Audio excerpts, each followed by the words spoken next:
Will you just raise your hand if you were not in session one? So I can see how many. Okay, there's some of y'all. Okay. The rest of y'all are going to have to sit through this for a minute. I'm just going to briefly introduce. Oh, yeah, there's a couple seats up here. A couple over here, too. I know it's right at the front of the class, and that's very awesome. Very scary. Okay. I'll just briefly introduce myself and the organization I work for.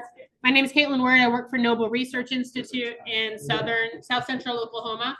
We are an ag research organization that's been around since 1945. Our goal is to restore degraded rangelands and make people profitable while they do it. So we focus on research, consultation, and education for ranchers, for producers all across the nation. And we offer a plethora of classes around that. So our focus is soil and grazing with a little bit of business and profitability and business management thrown in. So that's kind of where we're at. Session one, we focused on business principles and kind of changing our mindset around our businesses. So how we're going to attack this differently.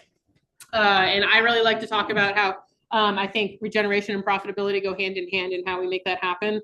I kind of set the stage in session one for a business model and how we look at business and how we define profitability and what that looks like. And so now I'm going to dive into more of the grazing side, the animal side, the stuff that we really love, right? That's why we do what we do, is because we like the grass and we like the animals. So I'll go ahead and dive into that. Maybe. Let's see. There we go. Okay. So how many people have been through a grazing school before? Okay, so a few people, not a ton. How many people are overwhelmed by grazing and the idea of all the different ways to do it? Okay. The rest of y'all are dishonest. I don't trust any of you. All right. If you didn't raise your hand, you're liars. It can be really, there's a ton of information out there. There's tons of different grazing schools, different ways of doing things, and everyone has very, very strong opinions. All right. And I think it can be really overwhelming for people. So I've kind of broken it down. I just wanted to start this session out. I've created just like this mind map of what I think grazing is. It's broken down in something very simple. So I call it the 3 Ps. So the first one is planning. All right. So there's grazing planning. Troy with his grazing plan shirt on up front. Go see Nat GLC if you're interested in that.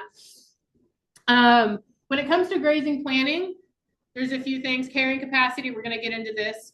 Understanding what your carrying capacity is and stocking rate. What's the difference between carrying capacity and stocking rate? Anyone want to tackle that? Yeah. Carrying capacity is what is capable of carrying, okay. Where stocking that rate is what you decide to stock that. Okay. Everyone agree with that? Yeah. Okay. Those can be easily confused in the grazing world sometimes with people. And then infrastructure. We have to plan our infrastructure, right? Water and fencing is the main things there. And our desired outcome. I don't think we think enough about desired outcomes in grazing. What am I trying to achieve here?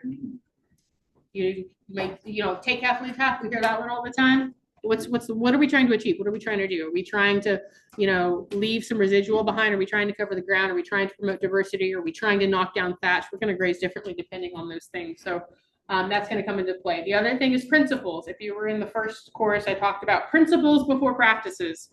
There are principles behind grazing that we have to adhere to. And these things that I list are maybe not necessarily principles, but I think they are the 4 things. There's only 4 things that you can manipulate when it comes to making grazing decisions. Those are timing, intensity, frequency, and duration. And I could talk about this alone for the next 2 hours, okay? But I'll just kind of line it up this way. Timing, what time of year you're in a pasture, if you're in a pasture at the same time of year every year, right? When you're in there. Intensity, how intense we're going to do a graze there, right? How much we're going to take, how much residual we're going to leave, how hard we're going to hit it. Frequency, how often we come back. That's our rest rotation, okay? And then duration, how long are you going to be there for? So that comes down to second bite kind of stuff, right? So any grazing system that you have ever heard of or ever seen or anybody talking about ways to graze is a manipulation of these 4 things. You understand timing, intensity, frequency, duration, you've got grazing down, right? There's one more thing, there's the practices. Any practice, and this is similar, any practice that you've ever heard of grazing practice, okay, and I'm talking, or system, MIG grazing, total grazing, adaptive grazing, all those different things. Regenerative grazing. Regenerative That's what you were grazing. talking about. Yeah, regenerative grazing. What the heck is that? What is that? Yeah, it's manipulation of these things. Rest and recovery, stock density, and grazing intensity. Right. There's a bunch of words up here, but that's all grazing is understanding how these things all work with each other. And I could put up a ton of lines and arrows up here that would make this really hard to read of how they all interact. This is what grazing is. Where do you think your biggest hang up is? What's hardest for you to understand or where you fall short?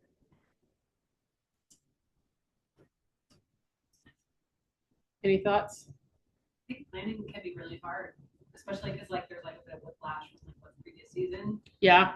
You can't ever plan based on that alone, but Yeah. sometimes it feels hard to like get over that. Anyone agree with that? Seeing head nods? Yep. Carrying capacity. Carrying capacity. You think this is your hardest one? Why? The institution that I work for, we have a full service hospitality industry to go through.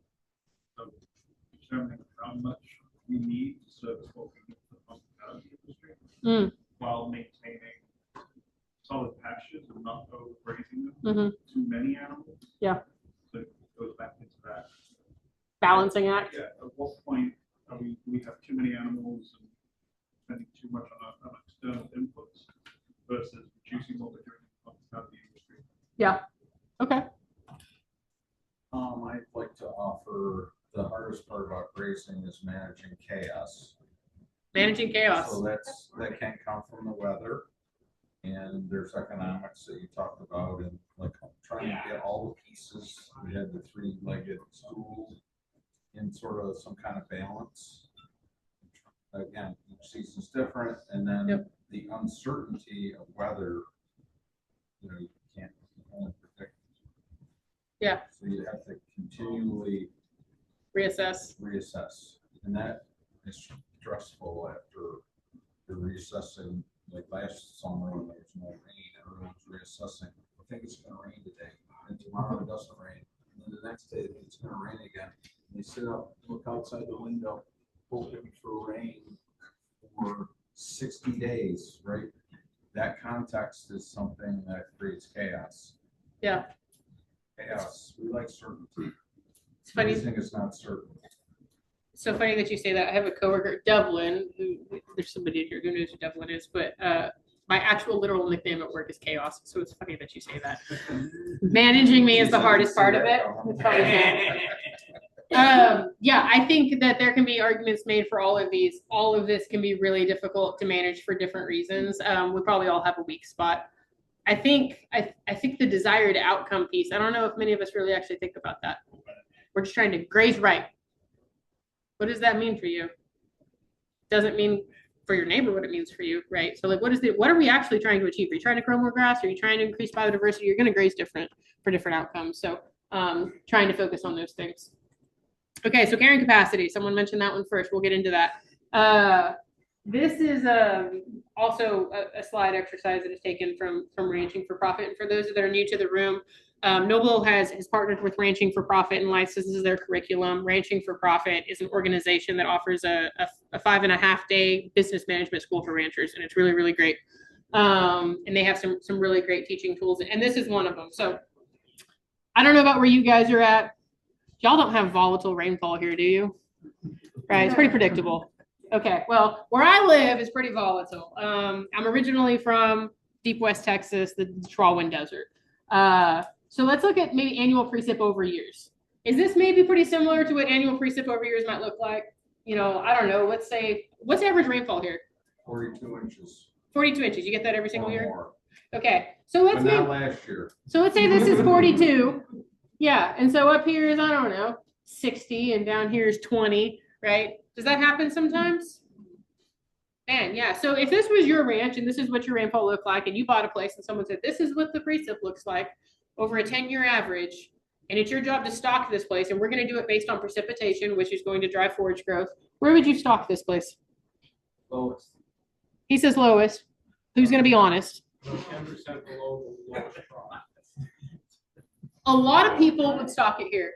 And a lot of you have. Don't lie to me. Okay? Don't lie to me. I know it'll sound good for us to be down here. A lot of people are going to stock it here.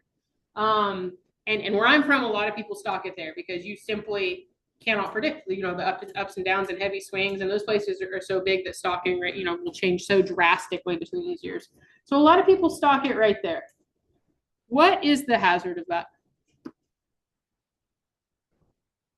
Failure. Yeah.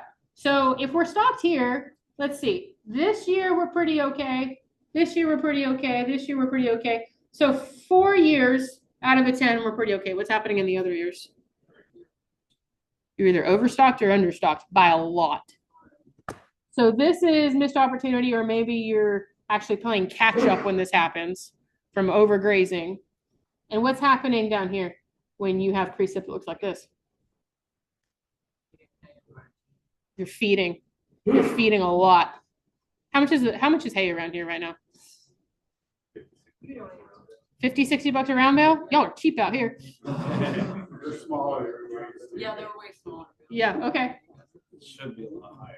It should be a lot higher. For the guy. Do you raise hay? Yeah. Yeah, that's what I thought. It's a good thing you weren't in the first talk. Okay, so how many people would argue to stock it down here? You think that's a smart business decision, right? So then you're never overstocked. But you're leaving a lot on the table, aren't you? So what's the option? What options do we have here? You can pay on the years that you have. She says you can. Hey, you for sure weren't in the first session. What'd someone say? Disposable herd. Disposable herd. Anyone know what that is? What's a disposable herd? Yeah. You got too many, get rid of them. You got too many, get rid of them. Be more, buy more. So a way to think about this is there's a lot of people, remember those good cows from this first session, the ones that we were feeding everything to, man, they're good cows. People get really emotionally attached to their cows or their livestock or their sheep, whatever they've got, their livestock. We're emotionally attached to them. We put a lot of work into them. We're really proud of them. That's fair. Okay, that's fair. But when they're hemorrhaging you money, if you're up here, that's when they're really no longer good cows.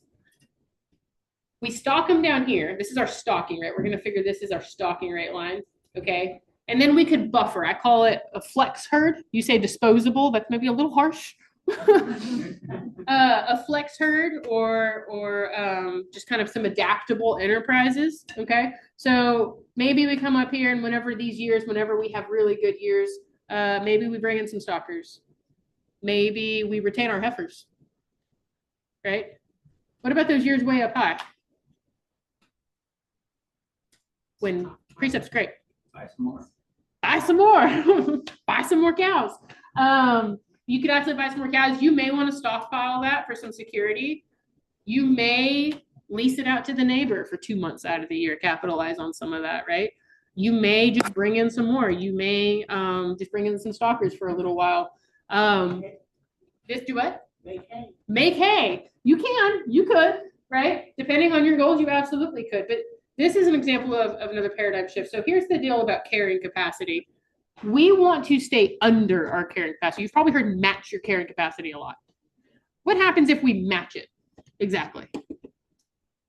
You're always taking as much. You're always taking as much as you can. You're leaving yourself no buffer, no wiggle room.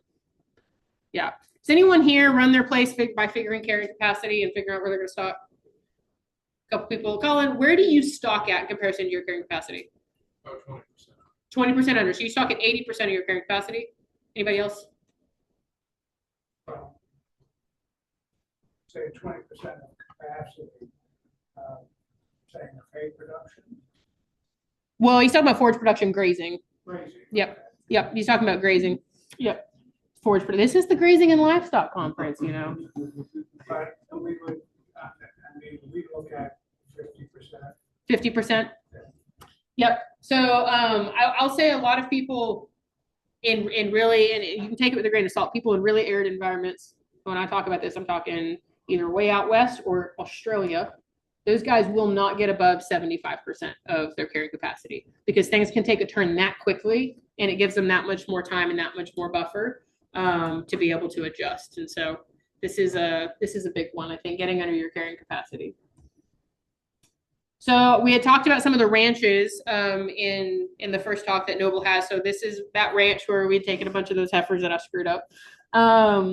Coffee Ranch Grazing Project data. So we started grazing out there. So we have a research project ongoing right now. And so one of the things that we are doing is looking at the effects of regenerative management, right?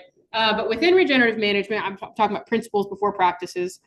You can still be, you can't be, but people call it regenerative grazing, right? You hear people say, well, I rotate my cows. I rotational graze. Rotational graze. Can you still overgraze by rotationally grazing? Okay, everyone understands that. Yeah, so there's this idea, we call it prescriptive grazing. So we have cows that are running, they're the same cohort.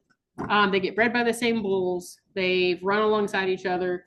And we are grazing them. We've got them in 2 different groups and they're just grazing different paddocks on the ranch, but they're on the same ranch. They're getting all the same treatment. They're the same genetics, same everything. We have some that are in a prescriptive herd. So they are being prescriptively grazed, which means we are rotating them every 60 days and we are take half, leave half. We are taking 50% of the forage that's there and moving on. So that's what the, moving every 6 days. They get a 60-day rest. Sorry, those pastures all get 60 days of rest. And so that's what that looks like.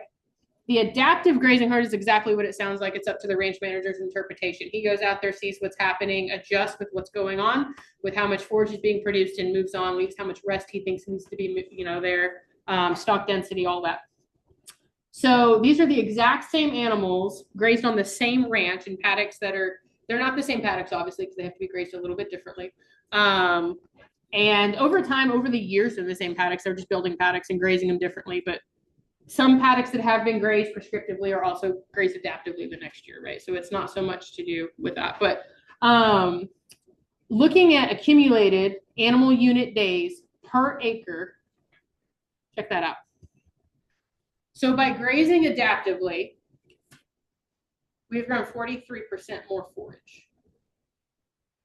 We're still resting and rotating on the prescriptive side, right? We're still leaving residual. 43% more. Yep. Can you say what AUD stands for again? Animal unit days. So that's how many days that you can run one 1,000-pound animal on that place. So, right. So for every animal unit day, you could run one animal for 1 day on that place. So 1,000 pounds. yes, correct. Yes. Yeah. So and what we use when we're running, so for you guys who have small ruminants, we use like 0.12 as the conversion factor. So it's like 8.3 ewes per animal unit. Is that about right for what you guys do, Colin? No. We do 6 to 8. I figured 5, our ewes are a lot smaller. Okay. We figure 6 for the bigger ones and 8 for, we do a lot of stalker kind of stuff. So 6 to 8, just depending. I mean, you can kind of get a feel for that. I think pretty standard is that like 0.12 number, which is like 6. So yes. You'll probably do, I probably asking this question on a term, but that adaptive 43% more is very foggy. Because you say adaptive, and I want to know, like, so there's meg grazing, there's all these grazing. So what gives you, in the adaptive concept, what is giving you 43% more forage? Yeah, is it, great question. Is it the rest period? Is it the variable rest period? Is it the grazing impact? Is it the height? Like what combination? Because that, I don't know. Spoken like a true researcher. No, you're right. Oh, that fair question. seems like just a number Yep. in fairy tale land. Well, it's not fairy tale land because it's real forage grown that we're capitalizing on. So what's the context behind that number? So I'll preface this with saying Noble, the way that we do research is not the way that anybody else does research anymore. When we pivoted in 2020 and started doing regenerative research, we said we're going to do ranch scale research that has outcomes that are directly applicable to a rancher, right? So while we can't say, oh, this part of it's attributed to, we're not doing small plot replicated research. So we did this and we gave our ranch managers, they are educated and they are using the soil health principles to be able to go out in the pasture and say, hey, we have a drought impending or a drought happening right now. I want to leave more residual than normal so I can keep that soil covered. So we're going to move quicker than we usually do. They have the complete autonomy to make decisions based on the soil health principles and grazing principles and the ideology of Noble to make decisions just like you guys would, right? If you were out making a decision. So I understand what you're asking. I'm just, the only thing that is hard and fast, and this will not be, I mean, it'll be published, but it probably will not be like white paper research you're used to seeing. Because that prescriptive, you can say, this is what we're doing. We're saying this much rest. We're saying this much residual, this much is left behind. Adaptive is saying we're going to adapt with what nature's doing because we want to be in sync with nature, and that's the result. That's the result of managing in sync with nature. It's not a variable that we can measure. Yes. I really like seeing this because there was a paper that came out a few years ago that showed that prescriptive grazing was only slightly better for soil health than set stock. And this a isn't, whole lot of people looked at that. It's like, that's nuts. this isn't soil health. There is soil health measurements being taken with this. Okay, Right. so this will come out in a bigger research project in the future. For right now, this is preliminary data, right? And there's been some really, and gosh, I don't have it because again, it's preliminary data, but I get really excited about it. We had our cattle grazing adaptively versus prescriptively. And then we weaned calves off of these groups, and the adapted calves were a little bit heavier than the prescriptive calves. And after weaning, we put them in a cohort together, sent them out to graze, we're feeding them a little bit, and they continued to gain. It was like it was almost a pound a day more. Weaned calves off of and I think it's because they learned how to graze from their mamas that are in the prescriptive group. It's strictly from, this is me just speculating. I think it's strictly from learned grazing behavior. Some of it could be some of this neonatal, epigenetics, kind of the fetal programming stuff. I don't know. We're not interested in diving into that. I just know what the facts are. It was really interesting. And I'm not sure how long they went on to gain that for, but for a month, they were gaining half a pound, I'll say for sure. I think it was up at like 0.8 or something like that more per day, even though they were all put together after they were weaned. So there's interesting stuff happening here. Yes. Another way of thinking of adaptive grazing, and I've thought about this myself, opportunistic grazing. Yeah. In terms of the way somebody's mind is thinking about that. Look at that, you see an opportunity of grass out there, rather than following the prescription, you're taking advantage of that. Right. Conversely, if you see that, hey, we're in a drought or the grass is not growing because of heat or something, you can back off that way and move faster. Yeah. Yep. Yeah, I think this is really compelling. Again, it's preliminary data, and it'll be really interesting to see more of the data that comes out of this project. I'm not usually interested in looking at data, but I feel like this is really impactful. And I understand what you're saying. I completely understand what you're saying, Troy. Numbers. I could put up a number like that. I mean, it's a real number, but I understand what you're I saying. want to see a video of like what, no, like of a decision matrix over, like, somebody made a decision that was different than the prescription. What was it? Yeah. That's what real farmers and ranchers want to know about. Like, what you looked at a certain context with this many animals and you made that decision. Well, what were you thinking? There are a million decisions because this is over. I understand what you're saying, but it's a million decisions. Well, that's where like, a number like that is like. Yeah. But to me, this speaks to the power of observation. True. Instead of writing on Troy's grazing plan shirt and saying, I'm going to move on this day and I'm predicting this much forage and I think it's going to rain on this day. To show that adaptiveness, right? Like there must be some record keeping if you're 100%. So you should have a grazing chart.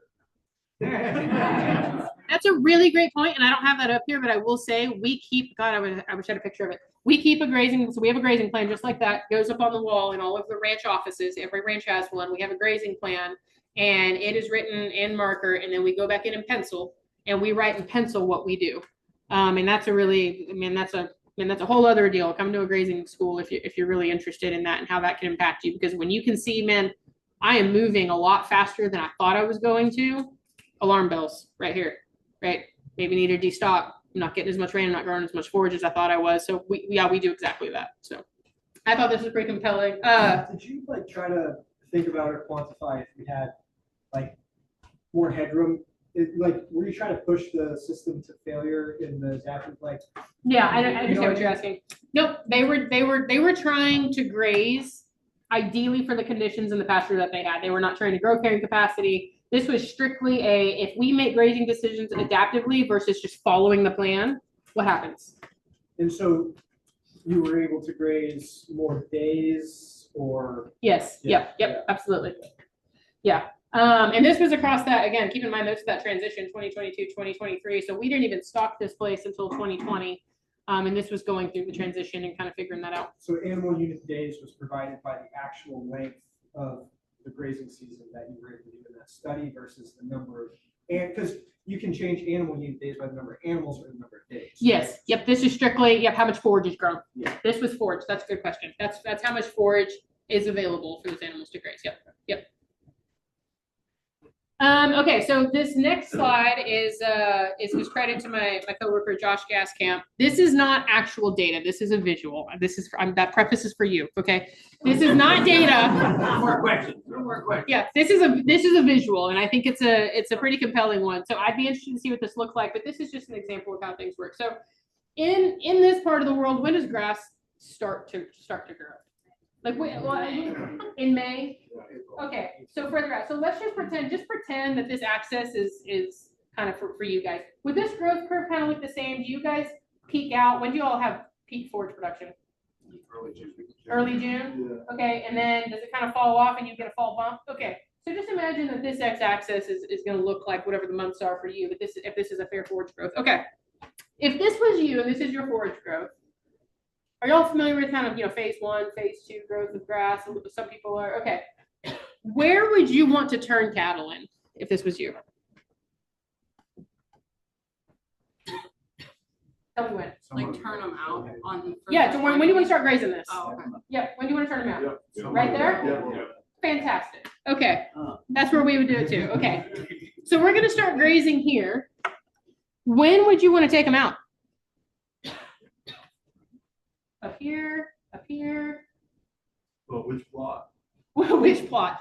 So I'm just looking at forage growth. If you're just looking at this and you say, this is my forage growth, when do I want to get out of here based on forage production? I know forage is growing. When do you want to get out? Are you just going to keep grazing it down as it grows? Or are we going to come out and allow you don't? You want to allow it to regrow? I'm going to say right here. Okay. Prescribed grazing, most people would say right here. All right. So this is about, what does that say? 75% of growth. Okay. If we come out right here, if we look at the slope of the growth right here, we kind of consider that this might be what our growth looks like coming out. We come out, it's regrowing at that time of year. What does the growth curve kind of look like? This might be what regrowth looks like. And I'll say this is loosely based on some regrowth data, but this is not data driven. Okay. This is based on observation. So 4,200 pounds, we said this was 4,200 pounds of production. We came out and regrew another 2,500 pounds or it was left with 2,500 pounds. All right, that's what this number is. We're left with 2,500 pounds. 6,500 pounds of production is what we got. We utilized 4,500, we're left with 2,500. All right, 6,700 pounds. If we were going to be adaptive, it might look something like this. We would come in right here, graze, stop, get out. You would have some regrowth because we have fast growth at this time of year, right? Look at the slope of this line. We have some regrowth. We'd come back in, graze, get out. You still have fast growth. We're growing some more forage. If you were to graze it 3 times, it might look like this. Now I say again, this is theoretical. I would say it's based on observation. Those of y'all who do some of this, does this seem like, I'm seeing a lot of head nods, okay? So these numbers are pulled off of just, the scale of this graph. So based on those 3 grazes, we were able to grow more forage, and then the total that we were able to accumulate, so 9,250. If you graze prescriptively, just coming in, taking the max, getting out, regrowing a little bit to stockpile, we're looking at 6,700 pounds of production. By grazing adaptively, grazing it down, giving it time to regrow whenever there's fast growth early in the season, getting out, letting it regrow, we were able to grow, was that 2,500 pounds more? Who buys more hay? If they're both stocked the same. Again, what is that? Like 20, I didn't even do the math, but yeah, 2,500 pounds. What y'all say hay costs? Too much? What's 2,500 pounds worth of hay worth around here?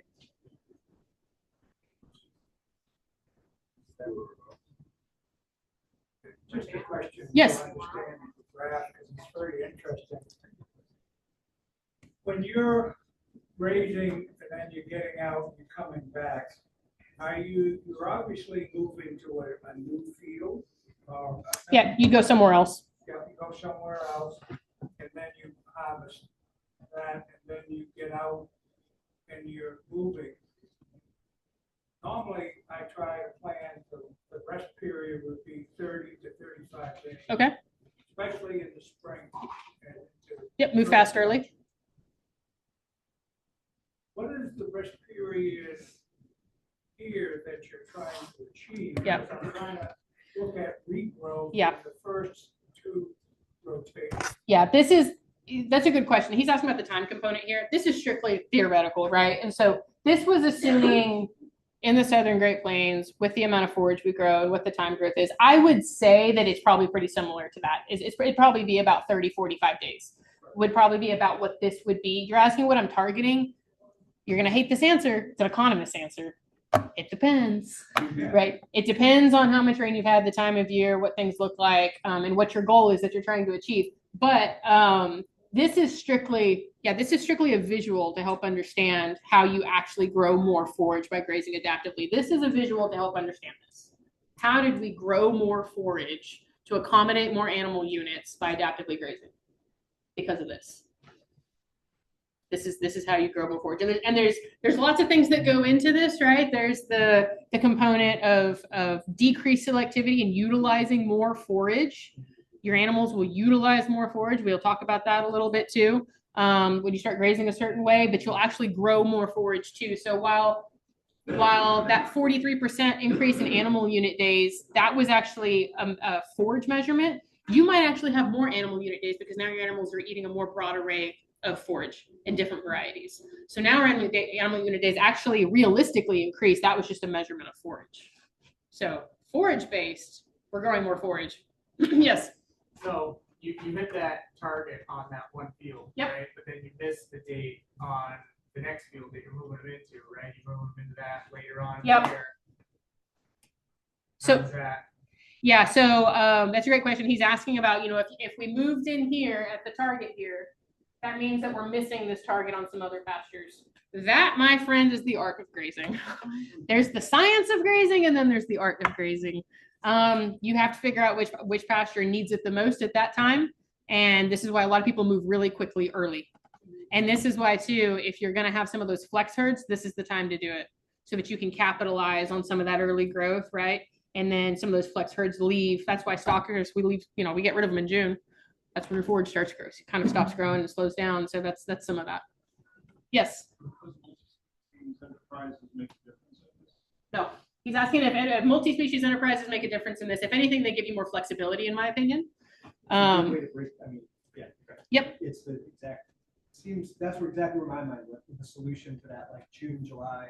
I got to get back on the grass in 30 days, but I don't want my sheep back there. Yeah. Yeah, you might want a different enterprise there than you had before, a different livestock or a different species. Yep, absolutely. I mean, yes, it's a consideration, but when it comes to this growth, you're still going to be able to grow more forage by coming back in there whenever it's actively growing, right? Instead of just hammering it all growing season long. So, okay. Any more thoughts on this? I think this is a very compelling visual. I was waiting for we're a little bit enamored with waste here. Oh my, yeah, So I skipped right over it. Did you see how I just saw that? All right, never mind that. Never mind.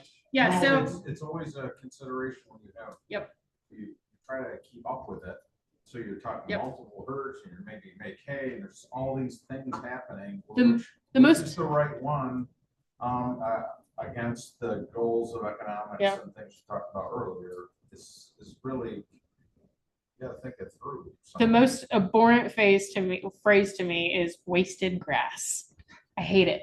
There's no such thing as wasted grass, right? Maybe it doesn't have as much value to an animal at a certain time of year as it does at another year, but it certainly is serving a purpose for building soil health. From what you're talking about, from an economic and financial point of view, maybe you didn't take advantage of it there, but there is that resiliency that builds in what you're talking about. And so this is the balance of balancing these regenerative goals with profitability, because if you were just to chase just the soil and just the grass, you might miss out on so many opportunities for profit, especially on small acreage with a small scale, that you can't cash flow in that business. So you have to balance those things and not just chase one or the other and make sure that they're in sync.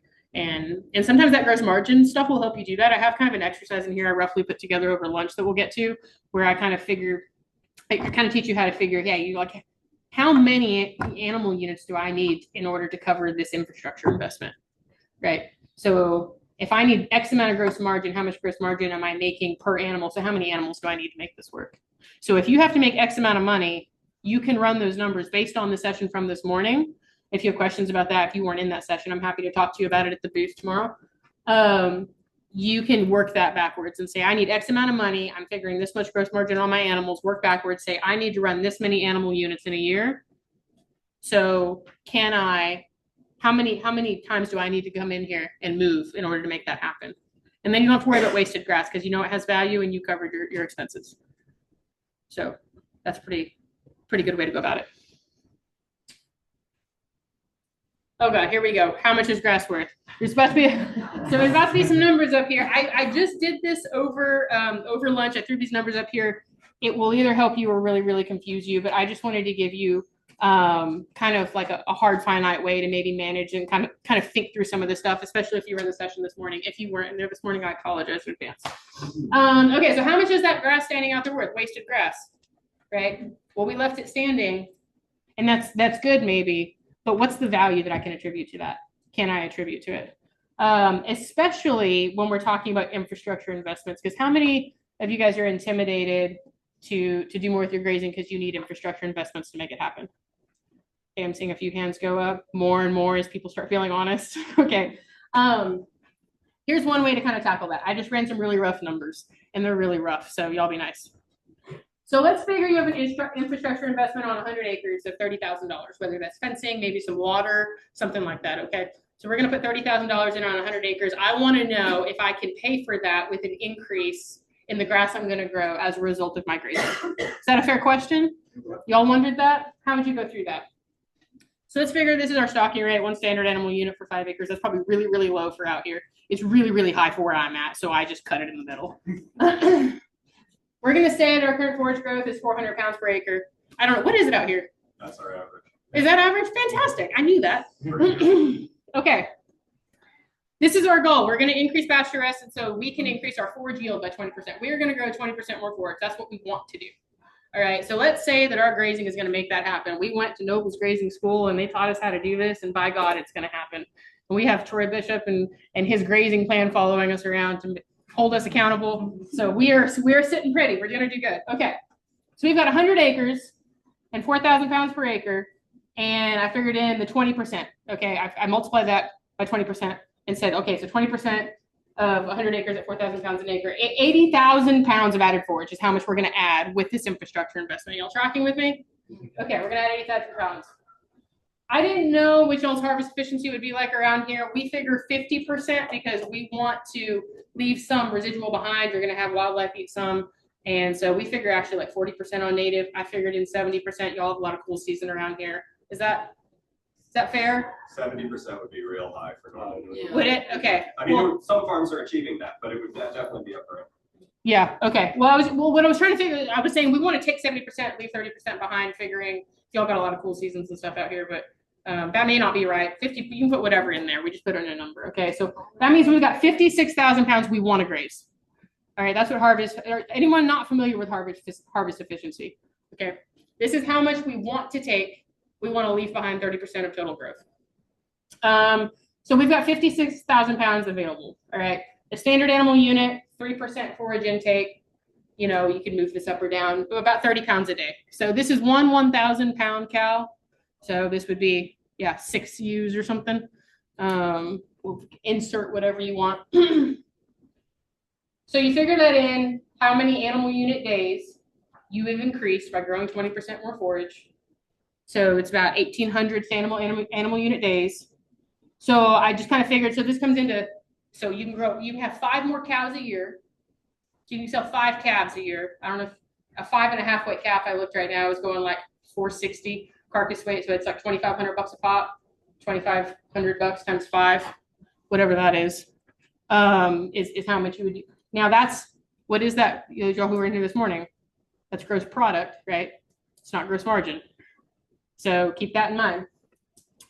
or about 21 for if you were doing stockers. I figured a 3-month period. So you could run 21 more cows times 6, so 120, 130 sheep. I think I ran the numbers on the next page. Yeah, so I kind of figured in sheep days using the animal unit conversion that we use, which is again like 0.12. So that's 15,500 sheep days. So that would be 42 sheep year round that we could add in as a result of that infrastructure. So you figure in how much money you make off of sheep, and you figure how much you were able to contribute to this $30,000. Still tracking? Yep. Does this help you? This is how you tackle these investments that you have to make, because you have to think of it that way, right? It's not just a cost. We're going to make an investment, but our investment has to pay for itself. What's anyone who's been through Ranching for Profit, what's the capital investment role that Ranching for Profit has? Ranching for Profit asks that you pay for capital investments, or try to make capital investments pay for themselves within 1 year. That's your goal. So I didn't end up actually running the numbers on here, but let's say if we were going to, let's figure calves. So if you were to sell 2,500 times 5, what is that? 12,000. Okay, so 12,000, and that's probably, again, that's gross product. That's not actually gross margin. But if you were to have that, you've got about half this coverage. You would probably cover this, especially if you're stacking enterprises. You could cover that investment in 2 years if you were to achieve that 20% increase in carrying capacity or in forage growth. Thoughts? Did I lose y'all? Question? Yeah. He's gonna poke a hole in my mouth. I can tell. Have you ever run some calculations or thought about this instead of calculating increased number of animal units, but kind of I don't know, coming up with an avoided feed cost or is that what you're about? Well, no, not really. But that's a great point. He's talking about how much you didn't have to spend on feed because of that. Yeah, absolutely. You could figure this any way you wanted to. This was one example. I thought about putting more in here, but I thought everyone might go blinking the eyes, headlights. You want to figure the gross margin on the enterprises affected by this. The gross margin is money left over to service your overheads, and infrastructure investment is an overhead cost, right? So your gross margin is going to service that. I would add in reduced time and labor if there's any of that for you, right? So if you don't have to hire a guy now to haul water or to build fence because you were able to put this infrastructure in, I would figure that in, right? Reduce time and labor. And when I say time and labor, your time is worth something. You should be paying yourself a fair wage for the work that you're doing. Even if you're not paying yourself cash, you need to account for it in your business. And you can figure, if this is saving me time, I can take that time off of this investment now, right? And then consider added flexibility. Opportunistic capital is what I call that. So increase flexibility. I can take in more animals at different times of year. I can lease to this guy now. I put this infrastructure in. I could not put goats there before. I can now. Right, there's some opportunities in there. Those are economic costs, not so much cash costs. You may not see that show up that way, but there's a lot of value there. Yes. I think there's quite a bit of value next year or two with better grazing. It's a compounding. Yes, absolutely. So just because you are in this context right here, I think doing a better job will still be yielding. Yeah. So it's not basically a one-off two-year project. Yeah. It's very compounding, I think. Where could being able to run numbers like this help you? At the bank. Justify being able to cash flow an investment. This is very simple. I did this over lunch, and I am not a numbers person. I promise you. I'm not. I'm a grass person, right? But this just makes enough sense to me that I could just run this really quick. So if that gives you some security, if that's what's holding you back, it shouldn't be. If infrastructure is what's holding you back, it shouldn't be. There's ways around it. You don't have to make a $30,000 investment, but that should not be the thing holding you back. You can do something to move forward, right? So don't let that intimidate you too much. Well, as my accountant father would say, if you invest in $30,000, that's a depreciable. That's not a one-time. You can depreciate that over 30 years if it's iTensile or there's that'll actually lower the requirement of that production number you use. Right. Because once you put it in, it's good for X amount of years. Yep. So that number's come way down. Right. So it's almost not fair I mean, I know you want to cost it out in 2 years, but literally you're gonna be using it for You are, but 10 it's, to 20 years potentially. I don't want my money tied up that long, right? I want to use that money for other stuff. So let's get it paid back and then we can do other things. But you're exactly right. There's more benefit, but let's make it pay for itself now. Yes. One of the interesting ways to use that too is actually asking the question of what's the alternative? If you have decided that so where I live, there's actually grazing land is easy to come by.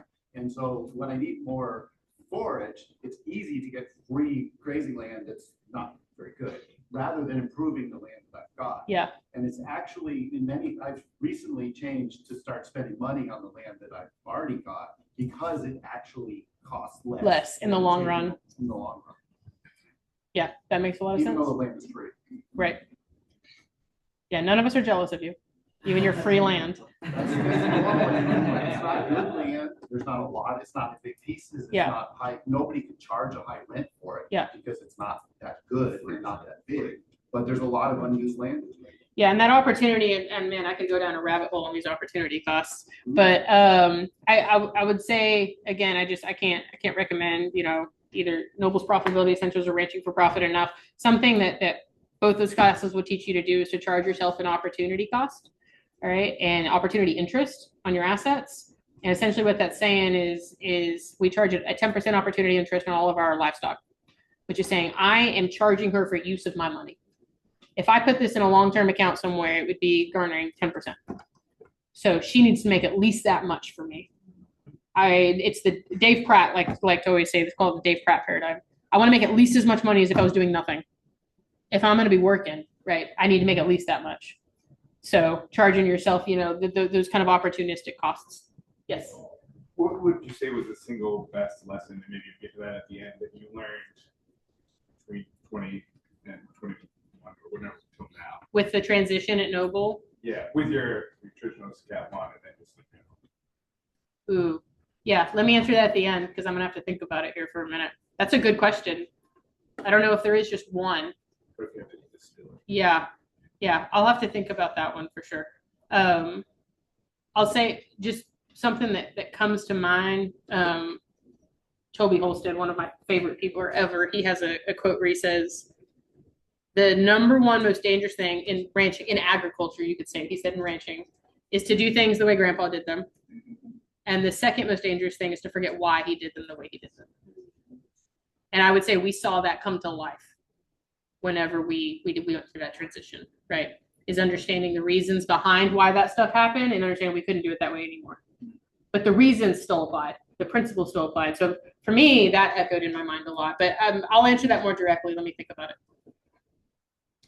Okay. I've just got some pictures up here now because we all like grazing pictures.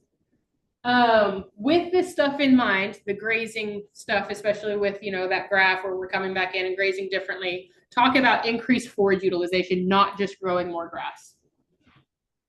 This is the result of us grazing stuff that nobody will graze.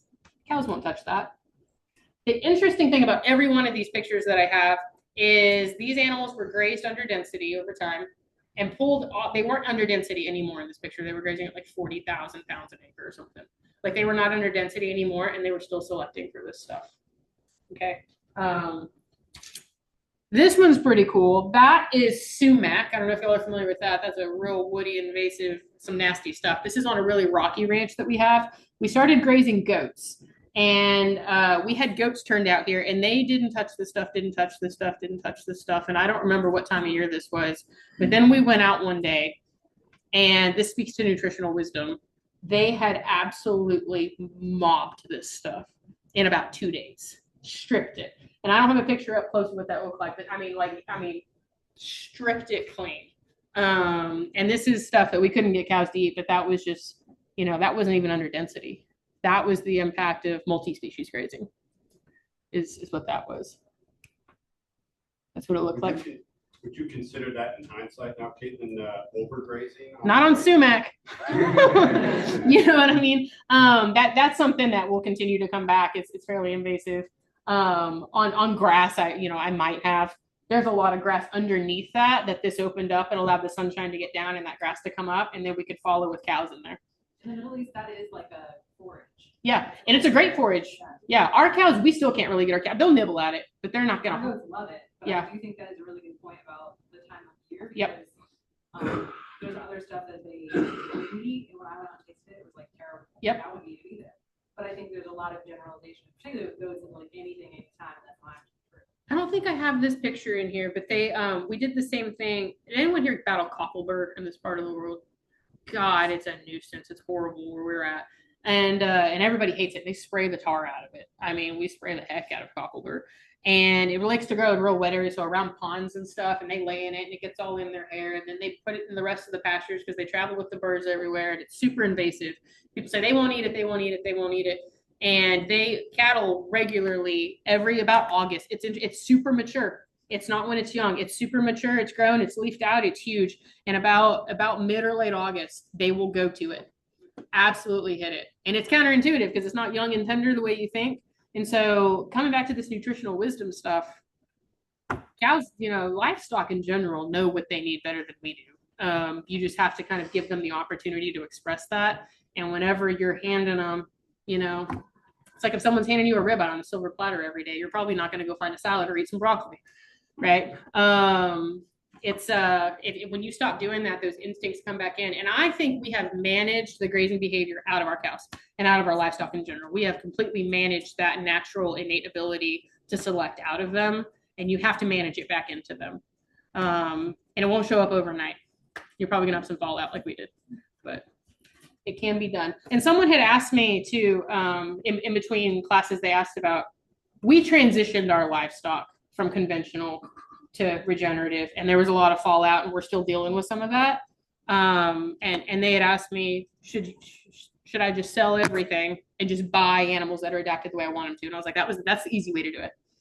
Probably, if you can do that, if you can stomach that, and if you have the ability and the resource to do that, and you've sourced animals that work for you, I think that's probably a good way to do it. You can do it by just adapting them. And there's interesting lessons learned there. Yeah. I think I understand what fallout means, but I've never heard someone use that word. Yeah, attrition. So, yeah. Yep. So is that you guys culling those cows? Yes. Yeah. What do you mean? Yeah. Or them culling themselves because they didn't get bred. Okay. Yeah. Or can't stay in condition. Yeah. Yep. A lot of times it's because, they're not getting bred. So if she doesn't get bred, she doesn't stay on our place. Right. So that's you guys shipping. Yep. And she's not a bad cow. She can't stay here. Yeah. So she can go somewhere else. She can be someone else's cow.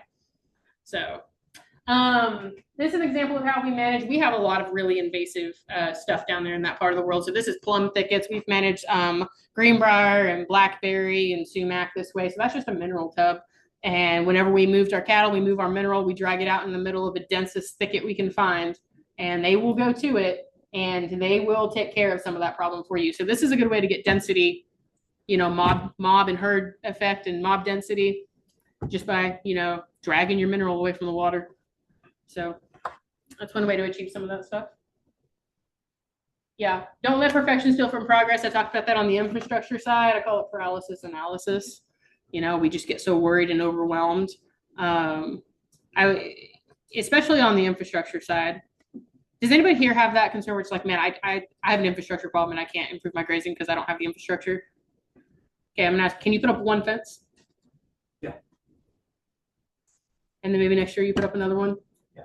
Maybe 6 months later you put up another one, right? Just start somewhere. You don't have to do it all. And I think that's another fallacy of this regenerative movement is people walk away from it feeling that they have to do all of it, right? It's not this on-off switch. Now I'm operating regeneratively. Oh, I fed some hay, so I got to go into my box of shame and I'm not regenerative anymore, right? It doesn't work that way. It's a spectrum, okay? And we're constantly moving around on it, especially profitability is a spectrum too, right? So we got to know where we lie there. Infrastructure overwhelm is what I call it. Don't get overwhelmed by that. Put in one fence. See what it does. Next year, put it somewhere else. Put in a few more. Want to be 1% better. Have y'all heard that saying? Yeah, be 1% better. This is my takeaway of like the goals here, right? These are my goals with grazing. And the goal is not to maximize production. We talked about that this morning. And it's not to minimize costs. My goal is not to have as few costs as possible. This is my goal. And this should be your goal with grazing. This is what grazing is. Maximizing the economic efficiency of livestock harvesting solar energy via grazing. It's that simple and that complicated. So I would not get hung up on pounds in production and stocking rate and costs. We're worried about the relationship between the two. Questions so far? Everyone good? Yeah. Yeah, how closely are you guys checking the average daily gain for your groups? Like what you're talking about maximizing things over there. Yeah, absolutely. He's asking about, how close were you watching average daily gain? I'll tell you, we don't anymore. We don't anymore because we have found that it doesn't drive profit. Yeah. So when I say, maximizing economic efficiency of them harvesting solar energy, I figure that through utilization of forage and us being able to increase our stocking rate through increased carrying capacity. We can run more animals and have higher turnover. If we can run more animals that produce a calf that's 100 pounds lighter, we make more money. So I understand your question. It's totally valid. We don't do that anymore. Yeah. Are you primarily like the product that your research ranches are? Is that mostly weaned calves, or is it you're finishing some and some are? Yeah, we're doing it all. Everything, yep, right? We're finishing some. We're doing sell by on the stalker, so we're just selling all sorts of stuff left and right.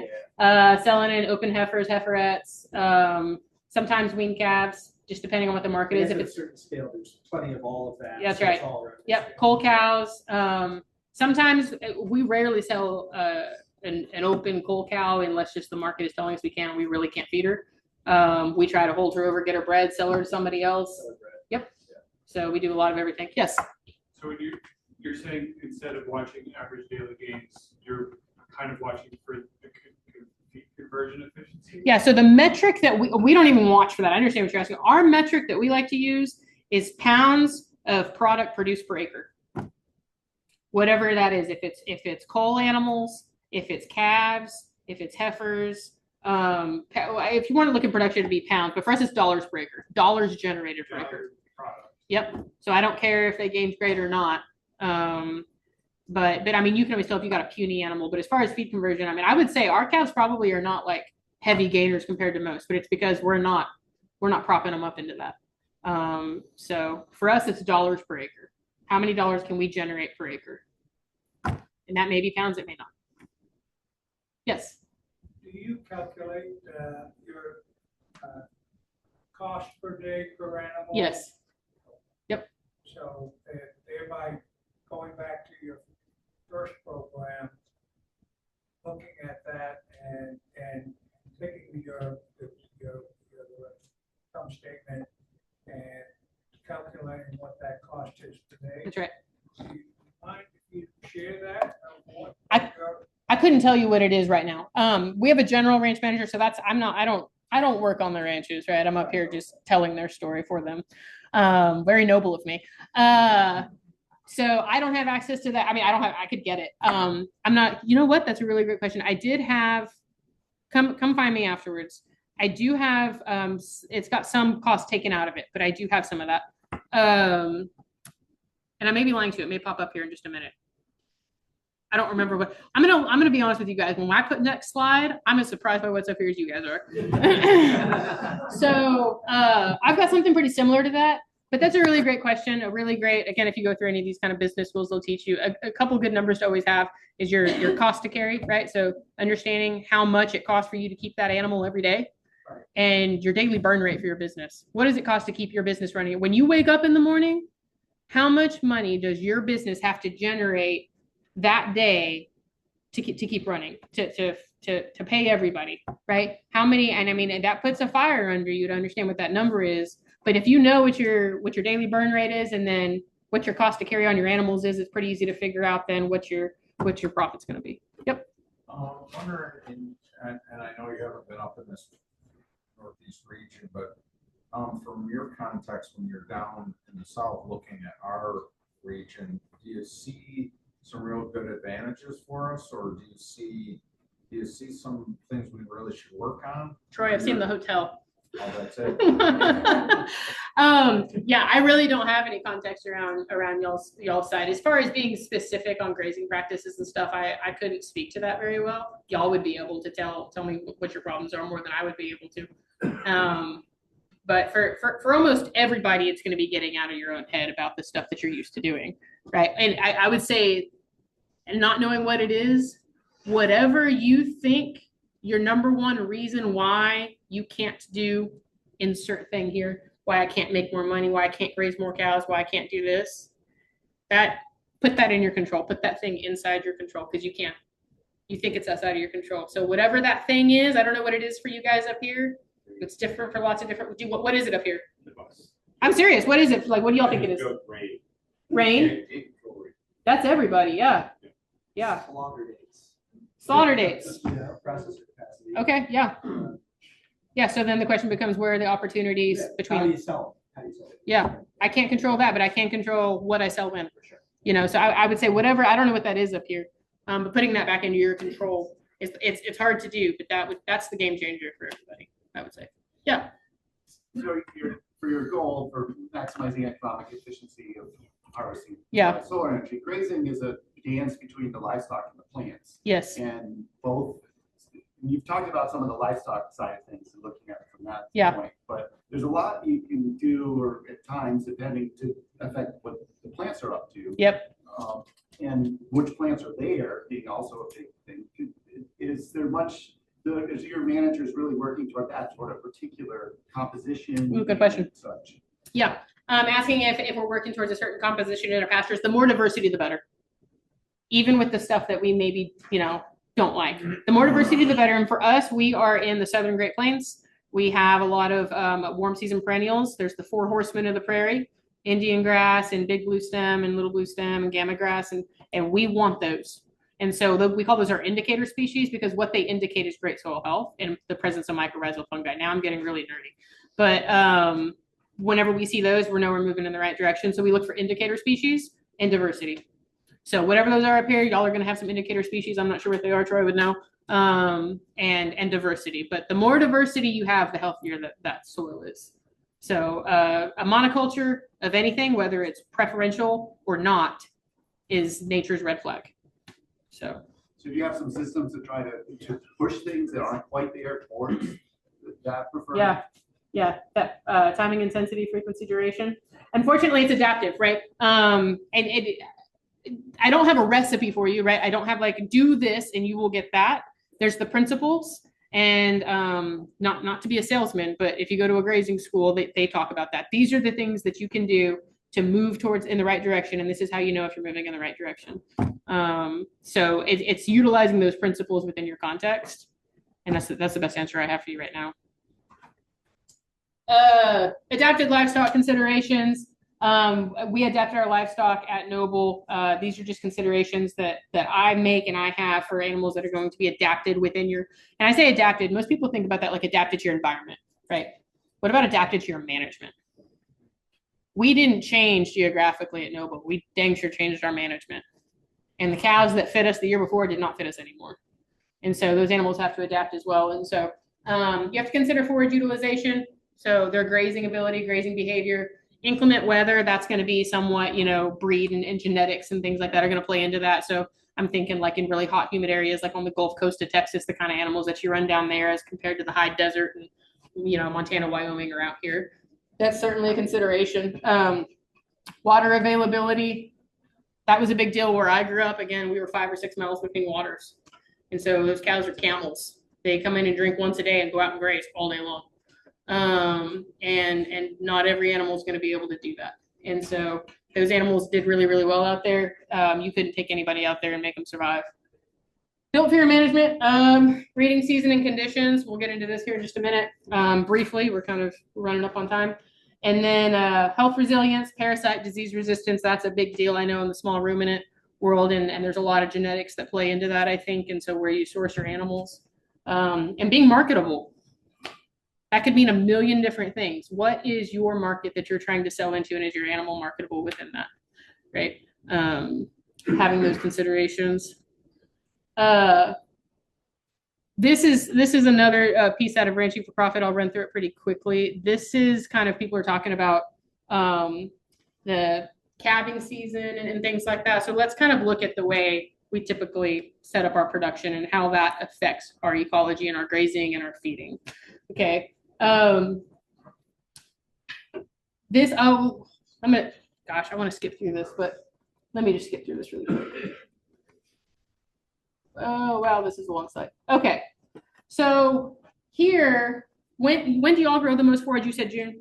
That's when you'll have the most forage. Okay, that's about right then. So I've got to mark that here, y'all can see. So we're gonna kind of map out how much forage we grow. Okay, like across the year, just where you have the most forage, and then where the growth goes down. Not how much is accumulated, but how much is growing. So if that's when you grow the most, would you say that, you know, then kind of July is down a little bit more, August cuts down, September, you might have a little bump in October, so it might level out. Is that fair? Is that fair for here?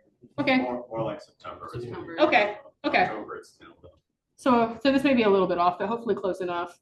And then our forage production goes down and then starts crawling back up. Maybe we'll grow a little bit of cool season in January, February, none. Okay. So maybe y'all's will look a little different. This is kind of what ours looks like. Actually, I built this for Missouri, I think. And so this is what it looked like in Missouri, but y'all can kind of get the picture. It's probably pretty similar, right? Just maybe just a little bit smaller right here. It's a little more narrow. Okay.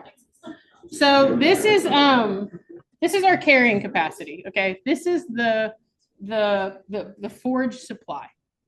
Okay. This is how much Mother Nature is allotting you. The forage that she is allotting you available throughout the year. Fair? Carrying capacity is forage grown. It's pretty simple. Okay. So if we have supply, what else do we have to have? And what's the demand for us in livestock? Huh? Cows. And we yep, you're right. We'll calculate that as stocking rate. So carrying capacity versus stocking rate. Carrying capacity is your supply. It's what's available to you. Stocking rate is a management decision. It's the demand I'm going to put on that supply. Okay. So we're going to map out what our supply is from a nutrient standpoint. Nutrient needs. Okay. When does a cow have the highest nutrient needs? In her when? Early lactation. Early lactation. Okay. So I have got. Yep, so I've got calving and increased lactation, and they're pretty similar. Increased lactation, so 30 days after is going to be pretty high. Yeah, so we've got calving and increased lactation are going to be pretty close, and then breeding is going to be down here a little bit more, right? She still has needs. She's still got a calf on her. It's not that bad. Decreased lactation drops down way a whole lot. Yeah, the calf's eating. She's not producing as much milk. Weaning super low. We've got 135 days prepartum, 90 days prepartum through the winter here. This is coming up. She's, a month and a half away from calving. So that's so these are what her nutrient needs look like. And it dramatically increases from here to here, right? All of a sudden, bam, our nutrient needs go out the window. So this is what it looks like over the year for a cow and her nutrient needs. Fair? Okay. So I'm going to take that and we're going to lay it over. When do most people calve? Is it? Okay. Well, this is probably going to pop up for me then. And I'll tell you, a lot of people are calving right now. Where I'm at. A lot of people are calving right now. They're not my friends, Troy. Don't associate me with that. But historically, if you look at nationwide, y'all probably have a pretty good understanding, like nationwide, when do most people, and sometimes I've got some people who are lambing right now too, through this storm. So February is when a lot of people will do that, okay? Here's our demand. Here's our supply. What does that mean for your business? We're out of bounds. Out of bounds. Means you're gonna have to harvest a lot of stored forage. Yeah, stored forage, yeah. Yeah, or you're gonna have to haul it to them. Yeah. What's happening here? That is all bought feed for the most part. Right. Because even if you have stockpiled forage, even if you have forage available, forage quality will not meet these nutrient needs. This is not forage need. This is nutrient need. This nutrient need does not exist in February in, most of North America. It just doesn't. Some places maybe a little bit. If you were to adjust this and make it match up, where would you put it? Where would you calve? So so I put it in April. It's not perfect. And then the reason why I didn't put it in April is I don't know, how hot do you guys get here in the summer? Okay. July. So for a lot of the places where I've been with this, the reason why I didn't put calving down in here, if we're calving in May, when are we breeding? July. Our temps are like 110 degrees and 75% humidity in July and August. What do you think that does to breeding? And then also coming into breeding, you want an increasing plate of nutrition before breeding. And July and August, where our forage is really drying off. And so that really affects our conception rate. So is it as simple as just matching up your forage with your production? No. I'm not telling you to come in here and actually calve in May or June. I'm not saying to do that because there are other considerations that affect that decision. Right. Going back to that quote that I had mentioned though from Toby, most dangerous thing is doing what Grandpa did. The second most dangerous thing is forgetting why he did it. Why do we calve in January and February? Screwworm. Ooh. Okay. You think screwworm? I hadn't had that answer before. Explain. Before we eradicated screwworm, worry about that. Yep. Okay, that's part of it. Yeah, I think that's a great answer. I think that's another big part of this.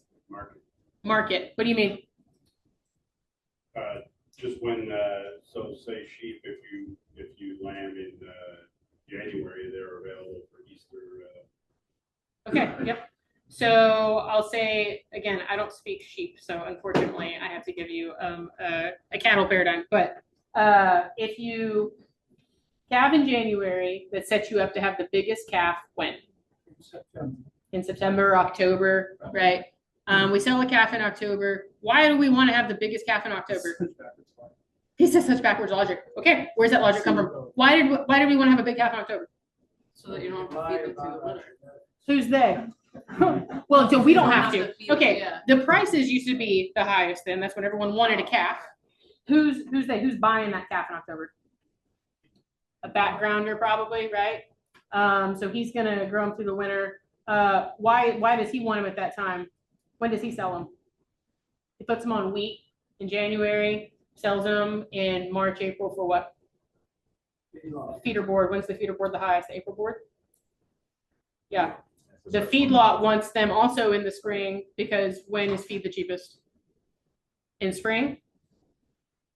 So our entire production paradigm is set up to profit who? Not us. Yeah. Yeah. Corn drives all this historically. Corn drives it. That's when corn's the cheapest. That's when they have to put the most pounds and feed a bunch of them. And so that's when the feedlot paid the most for them. And so the packer started driving all this because that's when the packer would get the most. So they pay the most for them on an April board, and it all goes backwards. And now we are calving in a snowstorm in January and February and thawing out calves in a bathtub to profit the feedlot and the packer. But that's beef. You're not talking dairy. But I'm not dairy, but I'm sure it's similar on sheep. There's a similar probably. You can backtrack something there very similar. Yep, absolutely. So my point is, don't forget why Grandpa did it the way he did it. There was a reason why, a very valid reason why. We have valid reasons now to do things that we do, but they may look different than what Grandpa did and the way that the rest of the industry operates. But it's I'm watching some of the influencers bathtubs, saying, "Oh, we really take care of our cows," and I'm screaming, going, "Where are you calving?" Yeah, it's hard. But then that same in the context earlier about the economics of calving or lambing out of season, not within the natures, seems really distressing because I don't see as there's a lot of money to be made by having the calf in the bathtub, and feeding the cow so much feed. Yeah. It doesn't even now, the paradigm doesn't make any sense, but people keep doing it because Grandpa did it. Yeah, well, because everyone else does it. There's so many data points and so much research done on why not to do it, but it's still. But we're creatures of habit. Tradition. We're creatures of habit, and it's not I want to say it's our biggest flaw, but it's a human flaw. It's not like an individual issue. It's a human issue, right? And so it's just something to think about. Why do we do the things that we do? There are reasons why. Are those reasons valid today? And are they benefiting you? And if they're not, let's think about doing something different. Okay. This is a little bit about, this is kind of gets what you're talking about or you're asking about a little bit. Noble's journey to adapted livestock. I just wanted to talk about this a little bit. For those of y'all who weren't in the room this morning, in 2020, Noble made this transition on 13,500 acres to regenerative management, pulled inputs out from underneath our cows and adapted them to regenerative management. So our cow size probably averaged 1,500 pounds. We definitely had some 1,800 pounders. I'm not joking. Couldn't get them through the chute. We had just the most terminal genetics possible, putting big, heavy bulls over these cows, having huge calves, and feeding the tar out of them. And so now, as of I pulled this data like 60 days ago. Our average cow size is 1,060 pounds. That was over the course of 4 years. So we've still got some big cows, but the main way we did this, we did not really go source any females. We've kept most of our females back. We got really, really moderate bulls, very moderate bulls, and we've moderated our cow size through bulls more than anything. And those really big, soggy cows had really high maintenance requirements. When they were expected to really, feed themselves, they fell out. They didn't get bred. They went somewhere else. So that's what it looks like. I mean, and I'm not saying you have to have 1,000-pound cows or you have to have, I know it's different on sheep. I'm not saying you have to do that in order to be profitable. That's just what it's looked like for us. We do not select for our females to get rebred. We let nature do that for us. We expose every heifer, expose every female. We do the same thing on sheep. And I think it's more common in sheep to do that than it is in cattle. We don't select for the ones that we think look the best. We just let nature make that decision for us. And whoever gets bred can stay and who doesn't can go. How old are those heifers? We're exposing them I'm trying to think. So we calve in May. So they're 15 months. Yep, 15 months old. You have to get it first time around. Like, you give them a second shot. Nope. Yeah. Yep. Yeah. One shot. If she doesn't get bred, she gets just fed. She gets to go in kind of a stalker deal and sold as a heiferette. I've heard that. Give her another chance. Depending on the markets, we might try and rebreed her if it's worth it to us to hang on to her, get her bred. But she will not stay. We sell her as a bred heifer. Yeah. She can go somewhere else. Are you saying only one heat cycle or only 1 year? Only 1 year. So I mean, yeah. So we have them turned out. She probably gets. We've got a 60-day breeding season, and so so she gets as many chances as she gets. She doesn't get bred, she leaves. Same for the cows. Yep. Correct. What's the percentage of fallout? You track that. So how many go that way? Conception rate was 64% on the heifers. On the heifers. Yep, that was on heifers. And the heifers, I have the average weight on heifers when they were getting bred. It was 800 something. I can't remember what it was. What do you think about that number? I think it's just fine because the 64% that stay didn't cost us anything to get them bred. She performs, and the whatever that is, 36%, we've got a market for them. They can make us money. They just aren't going to make it making babies. Right. Yep. Do you run your stockers on grass too? Yes. Yep. Yeah. So that flex that I'm talking about, the carrying capacity, we do a sell by strategy on stalkers, and whatever we have capacity for, we bring in. We move them with the market, and if we get into a drought, they're the first to go.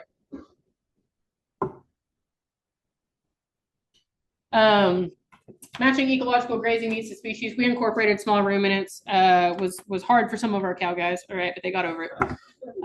We've got sheep and goats out there now. We lease a couple of our ranches out to a guy who runs goats, and he'll run at some times upwards of 2,000 head of goats out there. And then I'm not sure how many sheep we've got. We've got a few hundred head of sheep, and we'll run them with the cows sometimes. Yes. Just to make sure I'm understanding this, so are you basically calling 30%, 36% of your? She's calling herself. Well, right, but you guys are taking her out. Yep. 36%. So are you replacing 36% per year as well? No, because those are our heifers, and so we just keep back whatever, and we're not getting, this is taking care of our needs from our fallout in our herd. I understand what you're asking. This is taking care of our attrition needs within our herd, and then some a lot of the times. There was a point where we had, so the attrition at the beginning of the transition, we lost so many cows that we did source some heifers to come in to replace that, but now we're able to keep up, and so now, yeah, this replaces what our need is. And so you have a higher conception rate in your mature cows. Correct.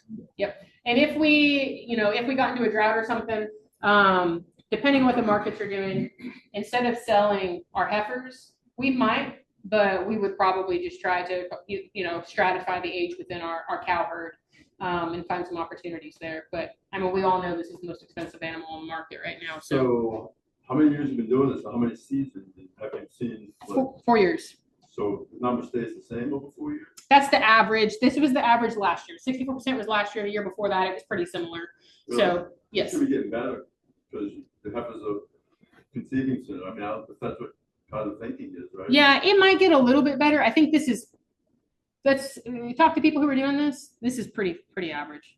That 64%. I understand what you're saying. He's thinking that this conception rate should be getting higher for the heifers. They're young heifers. Some of them are smaller than others, lighter than others. And we're only giving them, they probably get 2 heat cycles.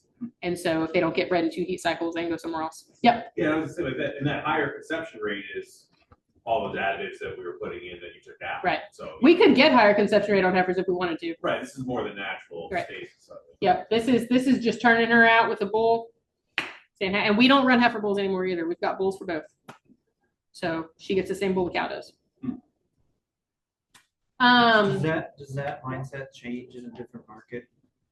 Is that Yeah, I understand. driven because of Yep. So you're asking if we would try to maybe get some of these rebred in a different market? I don't think we would keep her. We would sell a bred heifer in a different. I don't think we'd want to keep her. We might.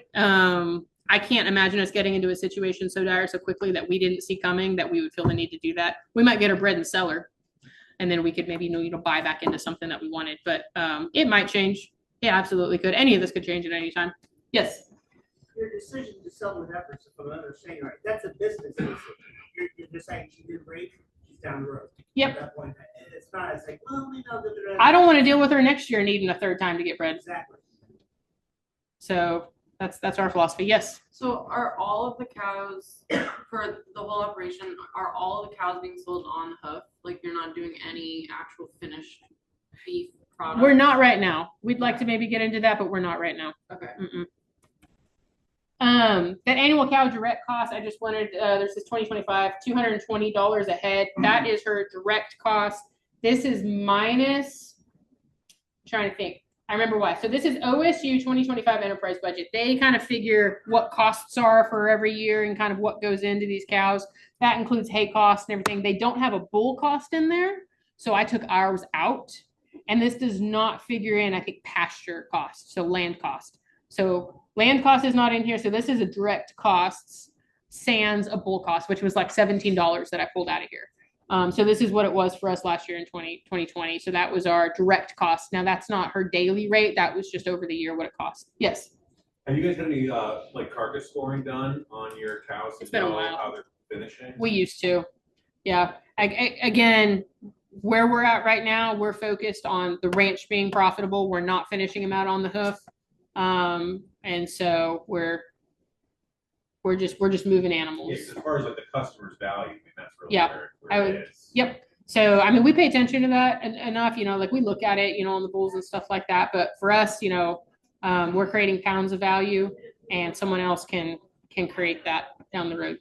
We're letting that be someone else's problem. And that's just our business and our market strategy, right? We may be losing out on value there, and that's opportunity for you to buy them and capitalize on it. It's interesting to try to translate this into the regional market. You know what I mean? There's so much infrastructure out in like middle America for like feedlots and sale barns, and this all like sure, you can load a bunch of cows into a trailer and go sell them on any given day. It seems like where you guys operate. Probably. But that's not the impression I've got. I mean, I don't deal with sale barns, so maybe there's a whole world that I don't know about. But it seems like that's less the norm. You have less competition here, and therefore you have opportunities we don't. I'll tell you that. Less customers. Yeah. I mean, there's different challenges everywhere, right? I don't think it's easier to do this where I'm at than where you're at. I don't mean easier. I just mean it looks different. It's different. It does look different. Yep. So trying to translate that and apply the theory. Yep. As I'm saying, this is what we're doing where we're at. I'm not telling anyone to do this. I'm saying we applied the principles of business management and soil health management, and this is what it looks like for us. It probably won't look like that for you. So last question on that heifer that did breed. Where does she go? To another farm or? Yep, we'll sell her, we'll market her. So we will either, depending on the markets, what's going on with that, we'll either roll her into some stalkers and then we'll sell her as a stalker set if we've got enough to put together as a heiferette. We may actually give her a chance to rebreed and then sell her as a bred heifer to someone else. Just depends on what the markets are doing and how much grass we have. Where did the sheep go? What do you mean, where do they go? Well, so you have sheep on the farm, but like, are they going the same direction? Like, are you managing the market so at the same? Yeah, and I'm not as well versed because that's pretty new to us, 2 years maybe that we've been doing that. So I'm not as well versed on kind of what their strategy is there, but they are not selling like bred ewe lambs or anything like that. That those are strictly going into a sale barn, going to a market that way. And so we have not started capitalizing on that. They are strictly a market animal for us. I love this quote by Eleanor Roosevelt. I think it sums up everything I talked about today pretty well, right? Be flexible, but stick to your principles.